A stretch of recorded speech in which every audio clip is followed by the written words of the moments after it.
Yo, what's up mga tol? Kumusta? Sana naman ay all goods lang tayo mga tol. Okay, heto na nga, tuwi na tayo galing ng trabaho. Tingnan nyo nga naman yung init mga tol at sobrang napakainit talaga. At ito na nga, fast forward tayo mga tol. Pagdating ko nga ng bahay, sobrang bagsak na talaga ng aking katawan. Akalain mo ba naman kasi mga tol, isang tao lang ang gumagalaw sa loob ng kusina. Tapos pag dinagsapan ng order, susura-surahin ka pa mga tol. Sura-sura sa salitang Arabic mga tol na ang ibig sabihin sa Tagalog ay bilisan. Kaya sino ba naman ang matigas na hindi lalambot pagkatapos ng trabaho mga tol? Kaya buti na nga lang mga tol at pinahiraman ako ng tropa dito. Kaya pinorso ko talaga mga tol na bumili ng bisikleta. Kasi ba naman mga tol, simula dito sa bahay hanggang sa trabaho, 25 to 30 minutes paglinakad. Samahan mo pa na napakatinding sikat ng araw mga tol. Alright? At ayan na nga mga tol at magluluto na nga rin ako ng aking pagkain. Dumaan na nga pala ako kanina ng bakala mga tol at bumili ako ng isang talong. At yan ay nagkakahalaga lamang ng 1 real mga tol. At syempre kasyang-kasya na to sa aking isang ulaman. Kaya na mga tol at hinugasan ko na nga. At sinunod ko nga na hugasan tong palayok mga tol. Ganito kasi yung lakaran dito mga tol. Saka mo na lang hugasan kapag gagamitin mo na. Pero pag ako kasi mga tol, dumidipindi kasi yung trabaho ko sa katamad ko. Ang ibig kong sabihin mga tol, kapag nasabod naman ako, pagkatapos kong ginamit ay hugas ka agad. Pero naman pag sumanib ang katamaran sa aking espiritu mga tol, bigla-bigla na lang ako nagkakaroon ng rason na bakit ko gagawin ngayon kung pwede naman bukas. At ayan na nga mga tol, tinusok-tusok ko na nga ng kutsara yung aking ulam na talong. Ituturta ko nga pala yan mga tol. Tinutusok-tusok ko nga pala siya ng kutsara. Para pag sinalang natin sa may apoy, hindi siya puputok mga tol. Bumibitak-bitak kasi yan mga tol. Pag walang lalabasan ang init sa loob ng talong. Paano masabi? At syempre, pangit yun. Parang ako. Kaya para maniwala kayo mga tol, subukan nyo.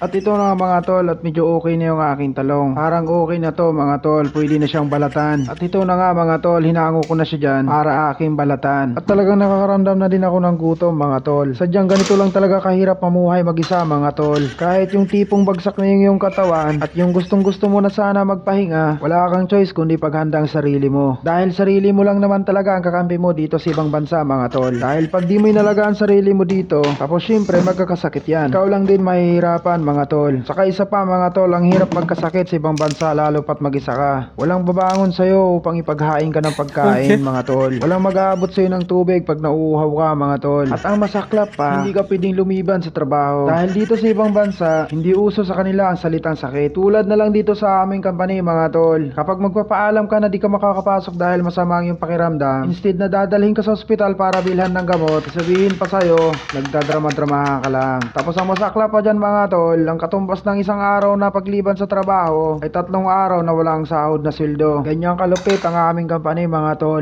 Pero syempre nagpapasalamat pa rin ako mga tol, at least may trabaho. Kaso nga lang mga tol, tiyagaan lang talaga at lakasan lang ng loob. Habaan ng pasensya. Lalo na pag pamilyado mga tol. Siya, ang dami ko nang sinabi mga tol. Tapos yung makakapanood nito. Lalo na pag baliktad ang hasang. Sabihin na naman, sino nagutos na pumunta ka dyan? Gago! Alright, balik tayo sa pagluluto mga tol. Ayan, nagpainit na ako ng mantika dyan mga tol. At isasalang ko na rin yung aking tortang talong. Pagkabuhos ko nga pala dyan mga tol, binaliktad ko na kaagad. Tingnan nyo naman, luto kaagad. Dahil sa oras na yan mga tol, ramdam ko na talaga yung gutom ko. Ayan na nga, at syempre lalasahan na natin mga tol. At ako lang naman ang kakain dyan, syempre okay na yan. Wala namang magrereklamo. Haha. Pagkatapos ko nga maluto yung aking ulam na torta mga tol, sinunod ko na rin na iluto tong kanin na tira namin ng kasama ko kagabi. Kung nakikita nyo mga tol, may balat-balat pa ng mga itlog. Ibig sabihin yan mga tol, itlog kanin lang ulam kagabi. Ayan, nagugas na ako ng kamay ko dyan mga tol para lamutakin o himayin. Di ko alam kung anong tawag dyan mga tol. Basta, dudurugin ko lang naman yung mga kanin dyan mga tol. Bahala na kayo umintindi. Pati ako, di ko na rin naiintindihan yung pinagsasabi ko mga tol. Haha. At ayan na nga, may natitira pa palang itlog sa kanin mga tol. Pero walang problema. Goods pa naman yan at pwede pa yan. Bigla ko nga napansin dyan, parang namamasa yung kanin sa bandang ilalim mga tol. Tapos inamoy ko, di nga pala ako makaamoy. Haha. Kaya linasahan ko na lang. Wala naman ako nalasahan, nakakaiba mga tol. Kaya sabi ko, goods pa to. Ayan, at sinimulan ko na nga isalang yung kanin mga tol. Pagkatapos, linagyan ko ng toyo para may pampalasa. Sunod naman dyan yung paminta mga tol. Di ko alam kung saan yung gamit ng paminta mga tol, pero linagyan ko na lang. Pagkatapos, linagyan ko na naman ng itlog. Siboy itlog na kami dito mga tol. At ayan na nga, pagkatapos ko nga magluto ay kain ka agad ng isang bandihadong kanin mga tol. O tara, kain tayo mga tol. Alright, pagkatapos ko nga kumain, ay sinunod ko na kaagad na laban ng aking labahan mga tol. At wala namang maglalaba dyan kundi ako lang din.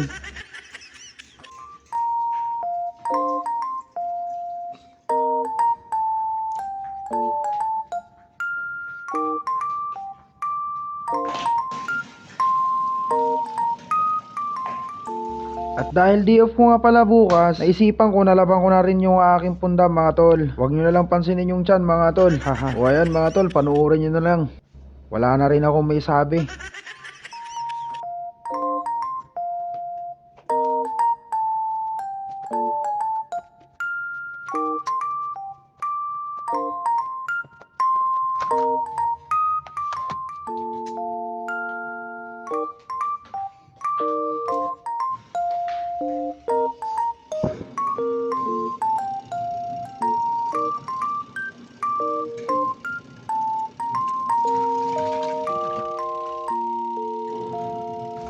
O ayan mga tol, habang nakasalang ang labahin ko sa washing machine ay naisipan ko na rin maligo at tinukot ko na yung aking mamahaling sabon sa bag ko mga tol. At kung nanonood ka pa rin hanggang dito mga tol, wala ka sigurong magawa. Haha, hanggang dito na lang tayo mga tol. Maraming salamat sa panonood sa walang kwintang video.